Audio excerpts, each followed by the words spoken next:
mp3.com. I'm Hetal. I'm Anuja. And today we're making an all-time favorite, Pav Bhaji. It originated on the streets of Mumbai or Bombay, and it's become a household favorite. It's also very, very famous as a party dish because it's a one-pot meal, very healthy, so simple to make, and it's a great way of sneaking veggies into your kids. It's a very important part. So sneaky moms, yes. Let's go cook.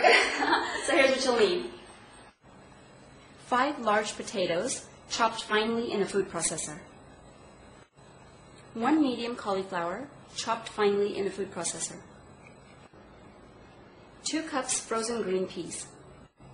Salt to taste. 1 cup water. Oil 2 tablespoons. Butter 2 tablespoons. 1 teaspoon cumin seeds. A pinch of asafoetida. Half teaspoon turmeric powder. Half teaspoon red chili powder or to taste. 2 medium onions finely chopped. 4 teaspoons minced garlic. 4 teaspoons minced ginger. 2 medium tomatoes finely chopped. 1 8-ounce can of tomato sauce. 4 teaspoons Pav Bhaji masala or to taste. 2 teaspoons coriander powder. Lemon or lime juice to taste. Cilantro finely chopped for garnishing. Bread for serving. All right, we're going to start off first with our potatoes. We have food processed them, and we're going to add a little bit of salt. This is to taste. And a little bit of water. And this is about half cup. So actually, usually most of the recipes for Pav Bhaji call for using boiling the potatoes and then mashing them up. But what we've noticed is, if you do that, the potatoes just, become absolutely pasty, and that's not what you want. You want it to have some kind of, retain its shape and have a little bit of, texture. A little bit of texture, yeah. It always tastes best. So all our vegetables, potatoes, the cauliflower, we have actually food processed it so that it has, it doesn't get overcooked and it just doesn't come pasty. Right. So you're going to cover this and cook it in the microwave. All microwaves are different, so check on it every couple of minutes, give it a stir, and that way you'll be able to find out if it's cooked or not. And when it's completely cooked, you'll take it out, and we're going to do the same thing with the cauliflower.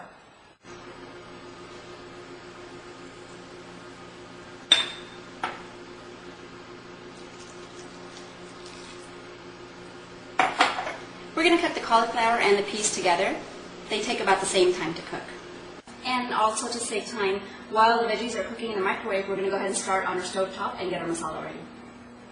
Alright, so we have a medium nonstick pan going on medium heat right now. We're going to start by putting our oil and butter in and melting the butter.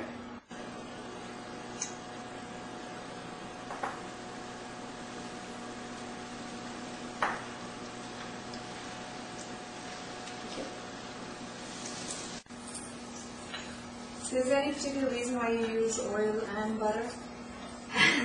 Actually, it's for health reasons. You can use all butter if you want, but I'm trying to make it a little bit healthier. Pav Bhaji is not the healthiest of dishes, but whatever you can do to save a little bit here and there. So you still get the flavor of the butter, but you're not using all. That's a good idea. All right, so we can go ahead and add our cumin seeds. The potatoes again. You can switch it out with the cauliflower now. Now we can add in our asafoetida or hing, our turmeric powder,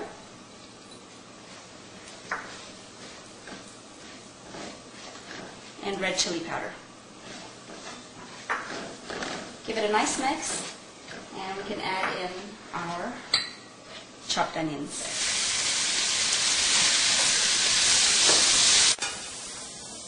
Now we're going to cook these onions for a little while, about 2 minutes or so before we add in our ginger and garlic.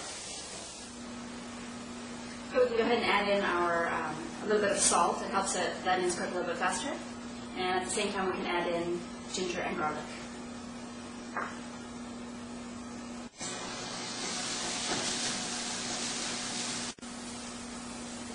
And we've actually added just a couple of vegetables, but You can add in a lot of other vegetables if you like. You can add in carrots, which is absolutely optional.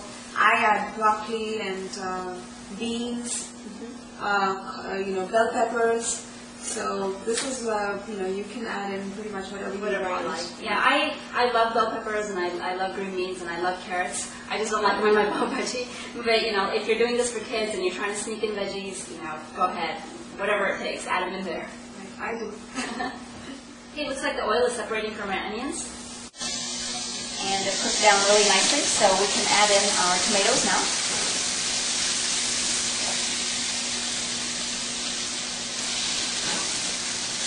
And we're going to let these cook for about a minute before we add in the tomato sauce. Put in the tomato sauce in now. This really adds a nice color to the Pav Bhaji. Here, our tomatoes are cooking down nicely. The oil is starting to separate. So at this point we can add our Pav Bhaji masala. This can be bought at any Indian grocery store.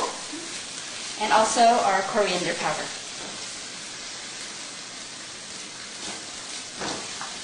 And just incorporate the masalas nicely into your mixture. And then we can go ahead and add our veggies. Okay, the potatoes actually have cooked in the microwave for 15 minutes. And after every 5 minutes we've actually stirred it and we've cooked them covered. The cauliflower and the peas took 10 minutes, again covered. Ready? Ready?